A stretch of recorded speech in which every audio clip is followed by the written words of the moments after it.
بہت شکریہ صدر محفل گرامی قدر افتخار عارف صاحب، محترم جناب فتح محمد ملک صاحب، پروفیسر ڈاکٹر تحسین فراقی صاحب، ڈاکٹر عبدالعزیز ساحل صاحب، جناب مظفر علی کاشمیری صاحب، اور میرے سامنے بیٹھے بہت ہی اہم، بہت ہی محترم اہل علم اور اہل ذوق و شوق خواتین و حضرات، بغیر کسی تمہید کے میں چند باتیں عرض کرنا چاہتی ہوں۔ پہلی بات تو معاف کیجیے، پہلی بات تو یہ ہے کہ آج کی یہ محفل کئی اعتبار سے اہم ہے۔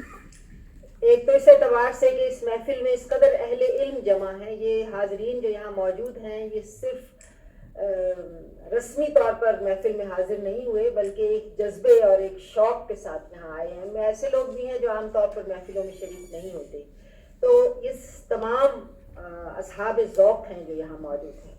پھر یہاں مسند پر ہم دیکھتے ہیں کہ ہمارے شہر کے جو اہم ترین لوگ تھے وہ موجود ہیں، جناب ہیں ماشاءاللہ ہمارے عہد کے اہم ترین لوگوں میں شامل ہیں، اور جناب افتخار عارف صاحب ہیں، جناب فتح محمد ملک صاحب ہیں، اور خود ڈاکٹر تحسین فراقی صاحب استاد الاساتذہ ہیں، اور یہ ان چند ایک شخصیات میں سے ہیں جن کے بارے میں ساحر صاحب نے بالکل بجا کہا کہ اب ایسے لوگ دیکھنے کو بھی نہیں ملتے۔ یہ ان چند لوگوں میں سے ہیں کہ جن کے ہونے سے ہمیشہ دل کو یہ ایک تقویت رہتی ہے کہ جہاں کہیں پھنسیں گے ان سے پوچھ لیں گے، کوئی کسی لفظ کا تلفظ معلوم کرنا ہو، کسی کے معنی معلوم کرنے ہو، کسی شاعر کے بارے میں معلوم کرنا ہو، کئی زبانوں پر عبور رکھتے ہیں، تو وہ اساتذہ ہیں جن کے ہونے سے ہمیں اپنے تحفظ کا احساس ہوتا ہے اور سر پر ایک صاحبان کے ہونے کا احساس ہوتا ہے۔ آج ڈاکٹر صاحب یہاں موجود ہیں، تو میں سب سے پہلے تو ڈاکٹر صاحب کو مبارکباد پیش کرتی ہوں۔ اس قدر خوبصورت کتاب انہوں نے ڈیلکس ایڈیشن پیام مشرق کا شائع کیا ہے۔ مجھ سے پہلے جتنا کچھ کہا جا چکا ہے میں اس پر کیا اضافہ کر سکتی ہوں، میں آپ سب سے زیادہ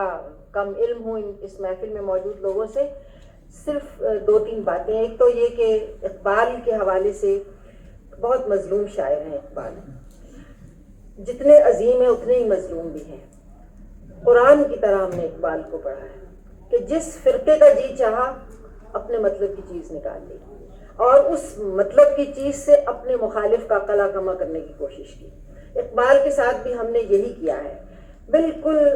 اکہرے انداز میں اقبال کو پڑھا ہے، اور اقبال کے امکانات کو تلاش کرنے کی بجائے اس کی وسعت فکر اور اس کی عظمت کو پہچاننے کی بجائے اس میں سے اپنی سطح کے اختلافات تلاش کرنے کی کوشش کی ہے، اور اپنی سطح کے صحب تلاش کرنے کی کوشش کی ہے۔ صحب جوئی کا یہ جو رجحان ہے، یہ رجحان دراصل انسان کی خود اپنی ذہنی سطح کا پتہ دیتا ہے۔ تو اقبال کے ساتھ یہ بہت زیادتی ہوئی ہے اور ہوتی چلی جا رہی ہے۔ ایسی صورت میں اقبال کے کلام میں سے ایک بہت اہم مجموعے کو ایک خوبصورت انداز میں شائع کرنا یہ ایک کار دیوانگی ہے، اور ڈاکٹر تحسین فراقی صاحب نے اس کو سر انجام دیا ہے۔ اس پر جتنی بھی داد دی جائے اور جتنا بھی ان کا شکریہ ادا کیا جائے وہ کم ہے۔ اقبال کے حوالے سے تو اقبال کا تو آج تک کوئی کریٹیکل ایڈیشن شائع نہیں ہو سکا، کوئی کلیات اقبال کا یا کسی کتاب کا اقبال کی کریٹیکل ایڈیشن شائع نہیں ہوا جس میں ہم یہ واضح طور پر ایک استناد کے ساتھ کہہ سکتے کہ یہ اقبال کا بالکل مستند کلام ہے۔ تو یہی وجہ ہے کہ اس میں ڈاکٹر صاحب نے جیسے اشارہ کیا کہ متن میں چیزیں رہ جاتی ہیں، اور وہ ہر نسخے میں کہیں نہ کہیں رہتے ہیں۔ دوسری بات یہ کہ گوئٹے کے بارے میں جیسا کہ اب کہا جا چکا ہے کہ گوئٹے کا آپ سب جانتے ہیں کہ گوئٹے کے دیوان کے جواب میں اقبال نے پیام مشرق تخلیق کی۔ گوئٹے کے بارے میں جو کچھ کہا گیا آپ سب حضرات مجھ سے بہتر جانتے ہیں۔ ایک چھوٹا سا تعلق میں اپنا ذاتی بیان کرنا چاہتی ہوں۔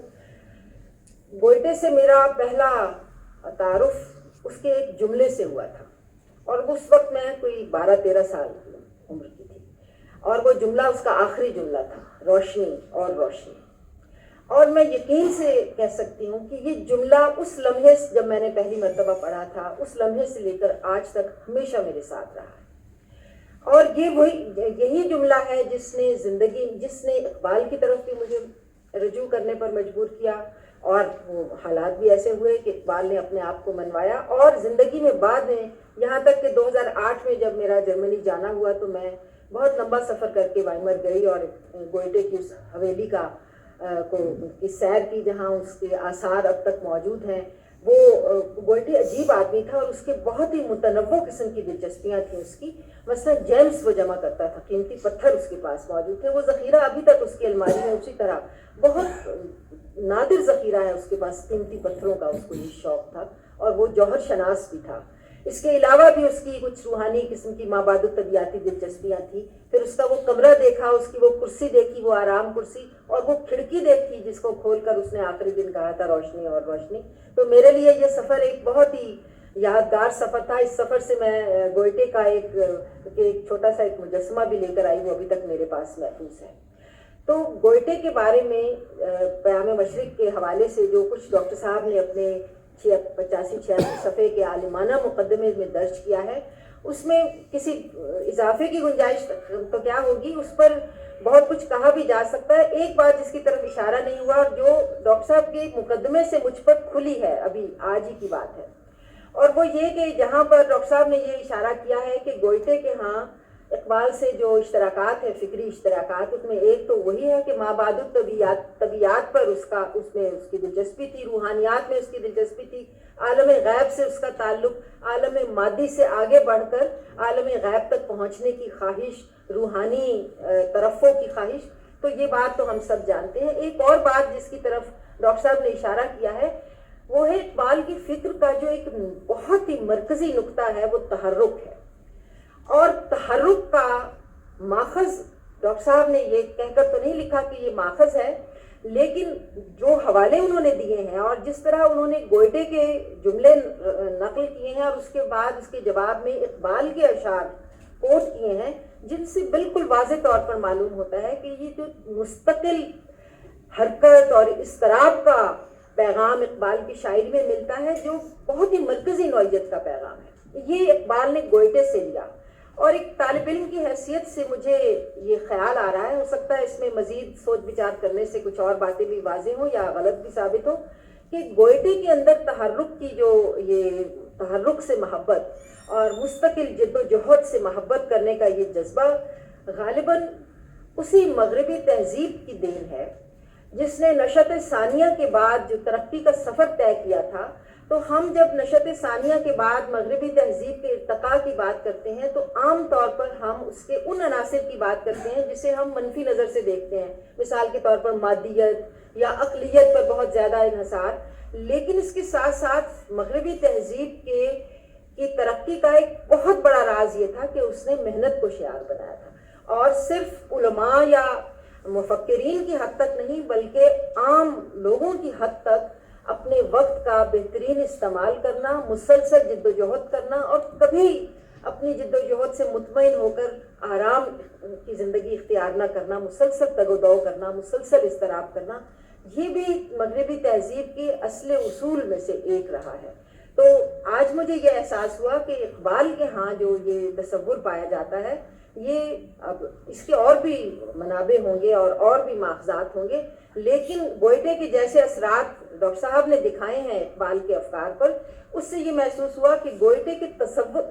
توسط سے مغربی تہذیب کا یہ اثر ہے جو اقبال کے ہاں ہمیں بہت نمایاں نظر آتا ہے، اور ہم نے عام طور پر اس کو اس نقطہ نظر سے نہیں دیکھا یا اس زاویے سے نہیں دیکھا۔ تو یہ دیکھنے کی ضرورت ہے کہ اقبال کے ہاں مشرق اور مغرب دونوں کے افکار سے ہمیں استفادے کی جھلک دکھائی دیتی ہے، اور ہمیں محسوس ہوتا ہے کہ جہاں پر بھی انہیں اپنی فکر سے میل کھاتی ہوئی یا مربوط کوئی بات نظر آئی یا کوئی نقطہ نظر آیا، انہوں نے اس کو تلاش کیا ہے۔ وہ نہ مغرب سے بیزار ہوئے اور نہ مشرق سے انہوں نے حذر کیا، جیسا کہ انہوں نے اپنے کلام میں بھی کہا ہے، اور اس اعتبار سے ہمیں اب بھی ضرورت ہے کہ اقبال کے کلام کو ایک نئے نقطہ نظر سے اور ایک نئی نظر سے دیکھتے جائیں، اور اس کے لیے ڈاکٹر صاحب کی یہ کاوش اور اس طرح کی اور بھی کاوشیں جو انشاءاللہ آئندہ بھی ہوتی رہیں گی، یقیناً بہت مفید ثابت ہوں گی۔ میں اپنی طرف سے، اکادمی ادبیات پاکستان کی طرف سے، دائرہ علم و ادب کے تمام کارکنان کی، ان کے سربراہ کی اور ان کے احباب کی شکر گزار ہوں، اپنے مہمانان گرامی کی شکر گزار ہوں، صدر محفل کی شکر گزار ہوں، اور سب سے بڑھ کر ڈاکٹر تحسین فراقی صاحب کی شکر گزار ہوں۔ ہمیشہ کی طرح انہوں نے ہماری روشنی طبع کے لیے کچھ نہ کچھ سامان مہیا کیا ہے۔ بہت شکریہ۔